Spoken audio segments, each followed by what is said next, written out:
Salut les développeurs, j'espère que vous allez bien. Dans cette vidéo, je vais vous partager 15 API que vous pouvez utiliser dans vos projets, que ce soit des projets perso pour montrer à une entreprise ou pour créer un portfolio, ou encore pour monter un business, peu importe que ce soit une application mobile, un site web ou n'importe quel autre type de logiciel. Alors dans un premier temps, on va expliquer ce qu'est une API pour ceux qui ne savent pas, et puis ensuite, je vais vous en partager 15, comme je vous le disais. Parmi celles-ci, il y en a qui sont gratuites, il y en a qui sont payantes, et il y en a aussi qui sont sous le modèle freemium, c'est-à-dire que vous pouvez totalement les utiliser gratuitement, et si vous voulez les utiliser de manière plus intensive, ça va de quelques euros à quelques dizaines d'euros par mois maximum. Mais avant ça, si vous voulez apprendre à créer vos premières applications iOS, j'ai créé une formation d'1 heure totalement gratuite, c'est pour vous, c'est cadeau, le lien est dans la description. Allez, on commence tout de suite avec ce qu'est une API. Une API, ça signifie Application Programming Interface. En gros, c'est une interface de programmation. Ça veut dire tout simplement que c'est une interface qui va permettre à votre application, que ce soit encore une fois un site web ou une application, de se connecter à un service. Alors j'avoue que dit comme ça ne veut pas dire grand chose, mais si on prend des termes un peu plus simples, une API c'est tout simplement une interface qui va vous permettre de récupérer des données ou de vous connecter plus généralement à un service. Et ces données là, ça peut être quasiment n'importe quoi. Il y a des API pour récupérer des données de la météo, il y en a d'autres pour récupérer des informations sur les Pokémon, sur les matchs de foot en train d'être joués, etc., etc. Bref, on peut imaginer plein d'API, il en existe des milliers si ce n'est des millions, et vous aussi en tant qu'étudiant, salarié ou même entrepreneur, vous pourriez très bien créer votre propre API. Alors on va pas s'attarder plus que ça sur comment fonctionne une API, comment développer une API. Dans cette vidéo, comme je vous le disais, je veux vous partager 15 API que vous pouvez utiliser, qui peuvent être très intéressantes, soit pour vous entraîner, soit pour créer un projet concret, et vous allez voir qu'il y en a qui sont très intéressante. Alors première API que je voulais partager avec vous, c'est l'API TheMovieDB, qui va vous permettre de récupérer toutes sortes d'informations sur les films et les séries. On va voir qu'on peut récupérer plein de choses, donc toutes les informations classiques sur les films et les séries, comme le poster, donc l'image, le titre, la description, les acteurs, bref, énormément d'informations qui sont très intéressantes et qui pourraient permettre de créer une application hyper complète. Donc là, si on va voir un petit peu dans la doc, on voit que dans Movies, je peux par exemple récupérer les movies populaires, par exemple, qui sont ici. Donc là, je suis dans la documentation, on va pas la parcourir en détail, mais on voit typiquement que si je fais une requête particulière, je peux récupérer des informations comme le poster pass, donc ça c'est l'affiche du film, la description, le titre original ou le titre traduit, si vous voulez le titre en version française par exemple, ou encore sa popularité et les différents votes qu'ont publié les utilisateurs de TheMovieDB. Donc API très intéressante, vous pouvez récupérer des informations. Ce qui est aussi intéressant, c'est que toutes les informations ne sont pas au même endroit. Si là par exemple on va voir dans ce qu'on récupère pour un film, on voit que j'ai pas forcément les acteurs. Et pour aller chercher les acteurs, il faut aller faire une autre requête. Alors je crois que ça se trouve dans People, et là vous pouvez obtenir par exemple le casting pour un film en particulier, ou alors plusieurs informations détaillées par rapport à une personne bien définie. Donc API très intéressante, très complète, et ça peut être un bon challenge de créer une application autour de ça, ou alors d'intégrer cette API dans votre application existante. Ensuite on passe à la deuxième API qui est Skyscanner. Donc vous allez pouvoir obtenir des infos sur les aéroports par exemple, sur les meilleurs vols, sur tous les vols actuels, les localisations, les hôtels, etc., etc.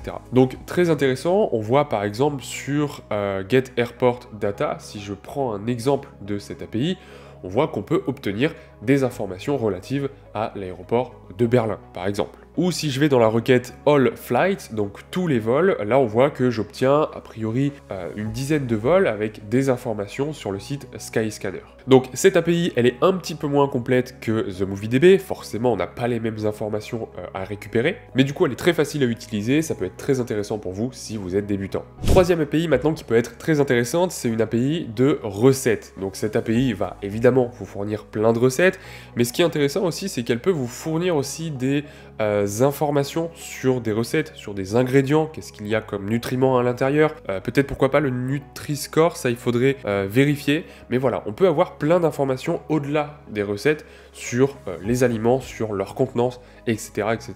Donc avec ça, on pourrait imaginer par exemple une application qui fournit des recettes en fonction des ingrédients qu'on a dans le frigo, pour éviter le gaspillage par exemple, ou encore une app spécialement pour les étudiants qui ont un petit budget et qui fournit des recettes faciles à faire avec peu d'ustensiles et un petit budget forcément. Donc API toujours aussi intéressante, peut-être un petit peu plus complexe à utiliser si vous voulez obtenir beaucoup d'informations, mais on voit que là avec une seule requête, on peut quand même obtenir énormément d'informations très intéressantes. Alors ici sur l'API Recip, on voit que comme pour l'API Skyscanner, j'étais sur le site Rapid API.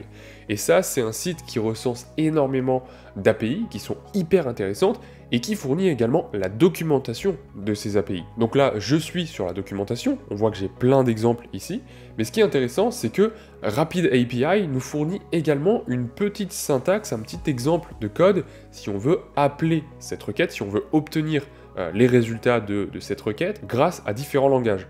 Et donc là, typiquement, je peux aller dans Swift et on voit que je peux créer ici la requête grâce à ce code-là.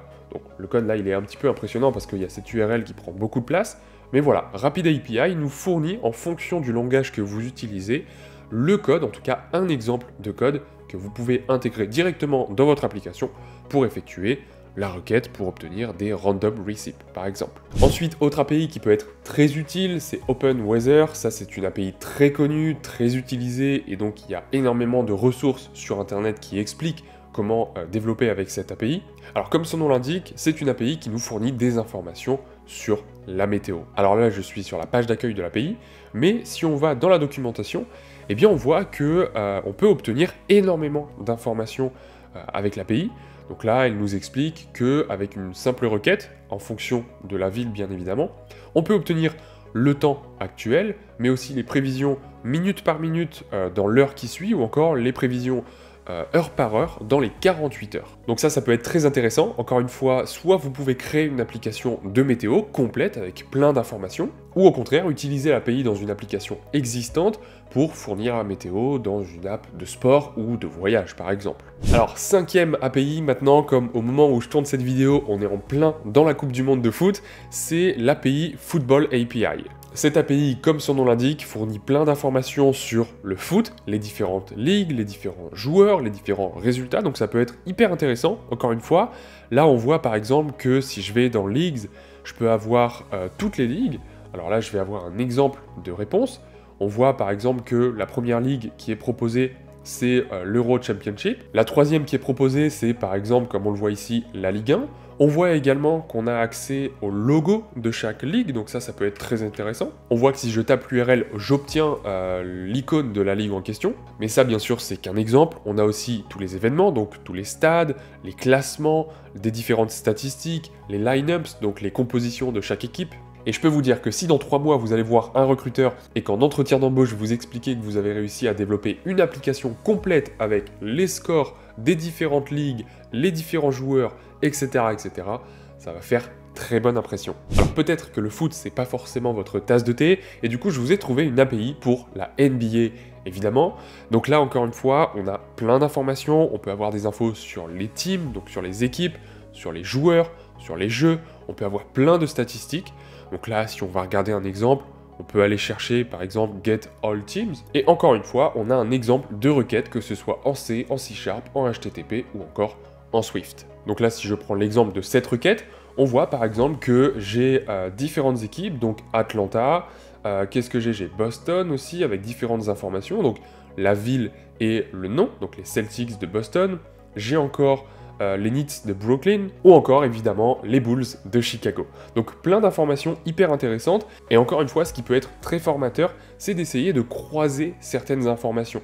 On voit par exemple que là, pour chaque équipe, j'ai un identifiant d'équipe, et on se doute, alors j'en sais rien, mais je me doute que ici, je peux aller par exemple chercher un joueur spécifique, ou chercher tous les joueurs, peut-être en filtrant la liste de ces joueurs par l'équipe en question. Alors passons maintenant à la prochaine API qui peut être encore une fois hyper intéressante et hyper formatrice si vous l'utilisez de manière assez complète. C'est l'API qui s'appelle REST Countries. Donc ça c'est une API comme son nom l'indique qui va vous permettre de récupérer plein d'informations concernant des pays évidemment. Donc là si je vais chercher par exemple Get All Countries, et que je vais voir un exemple de réponse. Bref, plein de pays comme ça qui, en l'occurrence, sont classés par ordre alphabétique, mais on pourrait imaginer plein de filtres ou plein d'ordres pour récupérer les pays. Et on voit que j'ai plein d'informations aussi, comme la capitale, la région dans laquelle le pays se trouve, la population, la latitude et la longitude pour obtenir sa localisation précise. Donc je vous laisserai évidemment chercher dans la documentation le type d'informations que vous pouvez recevoir. Et d'ailleurs, n'hésitez pas aussi à regarder dans la description, je vous ai mis un lien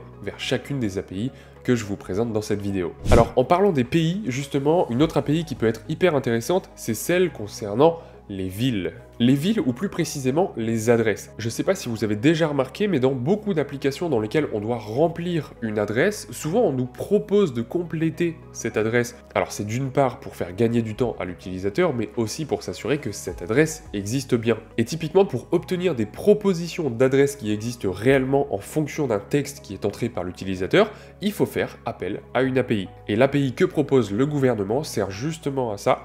Elle sert notamment, alors outre le fait d'obtenir une liste de villes avec leur code postal, leur population, leurs coordonnées, etc., etc., eh bien on voit en regardant la documentation, et notamment cette requête-là, qu'on peut envoyer à l'API un texte sous forme de chaîne de caractères, et cette API va nous renvoyer une liste d'adresses existantes en fonction de la recherche, donc les adresses qui correspondent le plus probablement possible à la requête en question. Donc là c'est vrai que c'est une API qui n'est pas forcément utile pour créer une application complète autour de celle-ci, mais c'est une API que vous pouvez très bien intégrer dans n'importe quelle application dans laquelle l'utilisateur doit rentrer une adresse. Ensuite, prochaine API qui peut être très utile si vous n'avez pas envie de partager vos données ni à Apple ni à Google, et surtout les données de localisation, qui est une très bonne alternative à Google pour tout ce qui est géolocalisation et navigation. Donc on voit d'après la documentation que l'API nous permet notamment de récupérer plein d'informations sur les cartes, donc les lieux, les localisations, mais aussi la navigation. On peut avec cette API définir un chemin d'un point A à un point B, tout comme on le ferait avec Waze ou Google Maps. Autre API maintenant qui peut intéresser tous les fans de l'espace, c'est l'API de la NASA. Alors, encore une fois, on va pas rentrer dans toute la documentation de l'API, mais si on regarde un peu ce qu'elle est capable de faire, elle peut nous donner plein d'informations sur les astéroïdes, par exemple, ou les différentes observations et informations que peuvent récupérer la NASA. Donc cette API, j'avoue que je ne l'ai jamais utilisée, j'ai juste regardé la documentation comme ça rapidement, mais elle permet de faire plein de choses et de récupérer plein d'informations, donc ça peut être encore une fois hyper intéressant pour créer une application complète autour de cette API et la montrer dans votre portfolio. Une autre API qui peut être encore une fois hyper intéressante, non pas pour créer une application complète, mais pour intégrer dans une application existante, c'est l'API qui s'appelle Currency Exchange. Alors comme son nom l'indique, cette API permet de faire une conversion entre deux devises en particulier.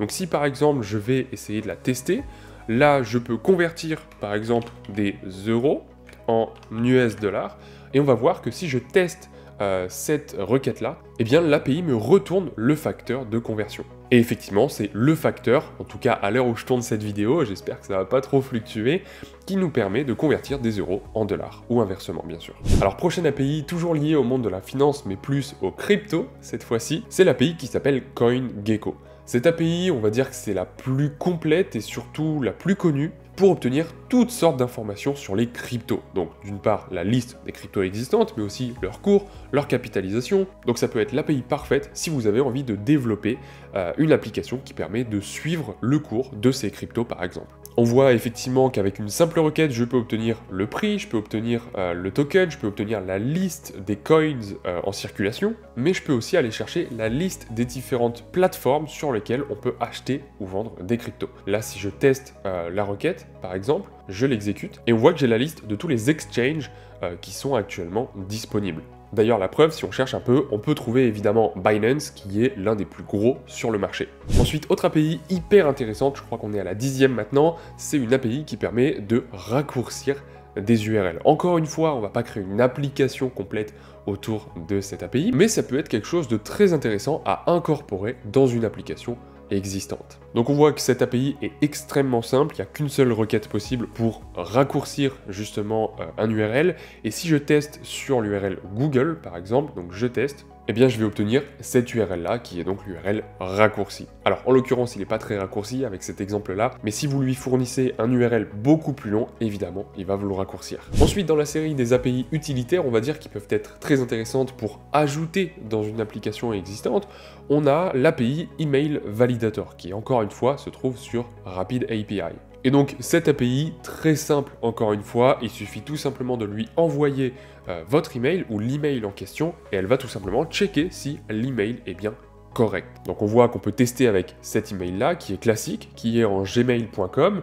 et ce que l'API nous renvoie c'est évidemment vrai. Prochaine API qui va intéresser tous les fans de Pokémon, c'est l'API Pokémon Go. Encore une fois, là c'est du classique, c'est un petit peu comme l'application MovieDB. On peut obtenir plein d'informations hyper intéressantes et surtout hyper stylées concernant les Pokémon. Donc par exemple, la rareté d'un Pokémon, les évolutions des Pokémon, ou encore différentes statistiques sur les Pokémon, bref, plein de choses hyper intéressantes. Et donc on pourrait très bien imaginer, par exemple avec cette API, une application de Pokédex. Et encore une fois, je peux vous garantir que si vous arrivez en entretien avec le Pokédex dans la poche que vous avez vous-même développé, ça va faire très bonne impression. Allez, on termine avec l'avant-dernière API, qui est cette fois-ci une API de text-to-speech. Alors, qu'est-ce que le text-to-speech? Ceux qui ont fait un petit peu d'intelligence artificielle le savent. C'est tout simplement un algorithme qui permet de transformer du texte en un fichier audio. Le fichier audio qui contient la phrase qui a été parlée. Mais le problème, c'est que cet algorithme, il est hyper complexe à développer. Ça demande plein de connaissances en machine learning notamment. Et du coup, forcément, il existe des services qui peuvent faire ça à votre place. C'est notamment ce que j'avais fait dans l'application que j'avais développée pour apprendre l'anglais. L'application reconnaît le texte qui a été dicté par l'utilisateur et le transforme en chaîne de caractères, et inversement, elle prenait le texte et elle le dictait à l'utilisateur. Et donc on voit par exemple qu'à cette API, si je lui fournis le texte Hello World, eh bien elle va me renvoyer un fichier audio. Alors là après c'est à moi de choisir, est-ce que je veux le fichier en MP3, avec quelle qualité sonore, etc. etc. Mais voilà, elle me renvoie un fichier audio qui va contenir la phrase Hello World. Donc voilà, je me suis trompé, c'était bien la dernière et non pas l'avant-dernière API. On va dire que c'était pour augmenter le watch time. En tout cas, j'espère que cette vidéo vous a plu. N'hésitez pas à me dire aussi en commentaire les différentes API que vous connaissez ou peut-être même que vous avez déjà utilisées et qui pourraient être très intéressantes pour les développeurs qui regardent cette vidéo. Encore une fois, pour rappel, si vous voulez apprendre à créer vos premières applications iOS, j'ai créé une formation d'1 heure totalement gratuite. Le lien est dans la description. En tout cas, merci beaucoup à tous ceux qui ont regardé cette vidéo jusqu'à la fin. Si celle-ci vous a plu, n'hésitez pas à mettre un gros pouce bleu et à vous abonner. Et nous, on se dit à très bientôt pour une prochaine vidéo.